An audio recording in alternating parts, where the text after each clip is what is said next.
Assalamualaikum warahmatullahi wabarakatuh. Bertemu lagi dengan saya Wahyu Rustanto dari Divisi Marketing. Nah, teman-teman, setelah sebelumnya kita membicarakan tentang bagaimana cara beriklan yang baik di media sosial, pada video kali ini saya akan membahas 4 keterampilan berbahasa yang harus dikuasai seorang marketing. Apa sih 4 keterampilan berbahasa itu? Nah, dalam teori bahasa Indonesia itu kita mengenal dengan namanya 4 keterampilan berbahasa, yaitu menyimak, membaca, menulis, dan berbicara. Jadi sebagai seorang marketing, kita tidak hanya cukup dibekali dengan keterampilan berbicara. Ngomong aja nggak cukup nih buat seorang marketing. Kita juga harus menguasai 3 keterampilan berbahasa yang lainnya. Nah, yang pertama adalah menyimak. Nah, sebagai seorang marketing, kita itu tidak boleh hanya kebanyakan bicara. Kita juga harus memahami atau melihat apa sih kemauan dari konsumen. Kita harus mendengarkan, menyimak seperti itu, sehingga kita tahu apa yang diinginkan oleh konsumen dari produk kita. Karena seperti yang kita tahu, sebagai seorang marketing, kita tidak hanya menjual produk, tapi bagaimana setidaknya produk kita itu bisa menjadi solusi bagi masalah orang tersebut, masalah konsumen kita. Jadi selain kita nanti berbicara panjang lebar menawarkan produk kita, kita juga harus mendengarkan mereka, apa yang diinginkan konsumen. Nah, yang kedua adalah membaca. Apa sih membaca?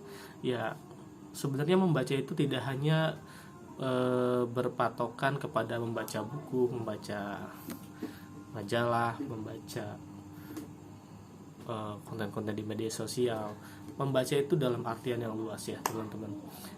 Kita bisa membaca situasi, membaca posisi kita yang tepat bagaimana di hadapan konsumen, membaca raut wajah konsumen kira-kira puas atau tidak dengan penjelasan kita, sehingga kita bisa menentukan langkah selanjutnya bagaimana untuk mengeksekusi konsumen tersebut, dengan cara apa kita untuk berbicara selanjutnya kepada konsumen tersebut. Jikalau kita sudah bisa menguasai pembacaan wajah, misalkan mimiknya sedang senang dan udah waktunya kita eksekusi untuk disuruh closing, kita bakal menguasai itu, seperti itu. Tapi kalau misalkan ternyata tidak kita setelah membaca wajah dia itu tidak, masih kurang puas dengan penjelasan kita, ya kita tanya lagi, kita ulik lagi, kita tawarkan lagi, seperti itu.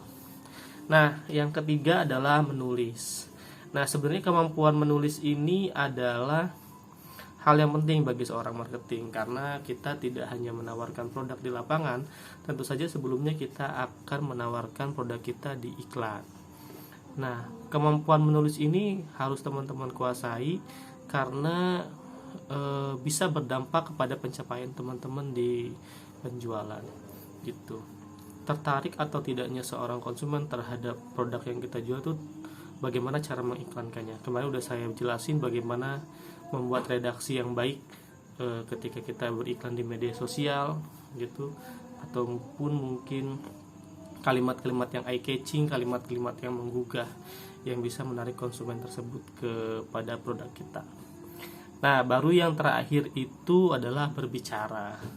Nah, berbicara ini sangat penting, harus dikuasai seorang konsumen, maksud saya seorang marketing, karena ini adalah sebagai senjata utama kita ya. Kita harus bisa menawarkan produk kita dengan baik, dengan jelas, dengan artikulasi yang bagus, dengan kalimat yang tidak bertele-tele, on point, tidak menjelaskan dengan mutar-mutar ke sana sini sehingga membuat konsumen bingung. Jadi ini harus kita kuasai dengan baik, hal berbicara ini. Nah, kedepannya nanti bakal kita bahas satu persatu di video selanjutnya. Yang terpenting adalah 4 keterampilan berbahasa ini harus kita kuasai semuanya, karena ini saling berkesinambungan, teman-teman. Menyimak, membaca, menulis, dan berbicara itu adalah modal awal kita sebagai marketing untuk bisa mengenalkan produk kita kepada konsumen sehingga konsumen mau untuk membeli produk dari kita, seperti itu. Kalau kita banyak membaca, kita bakal mengenal banyak kosakata, kita bisa menyimak kalimat-kalimat dari orang lain sehingga itu bakal tersimpan di memori kita, dan pada akhirnya kita bisa menggunakan kata-kata baru yang kita dapat untuk berbicara dengan lebih lugas kepada konsumen kita. Mungkin itu aja yang bisa saya sampaikan pada video kesempatan kali ini. Kurang lebihnya saya mohon maaf. Bila hidayah. Wassalamualaikum warahmatullahi wabarakatuh.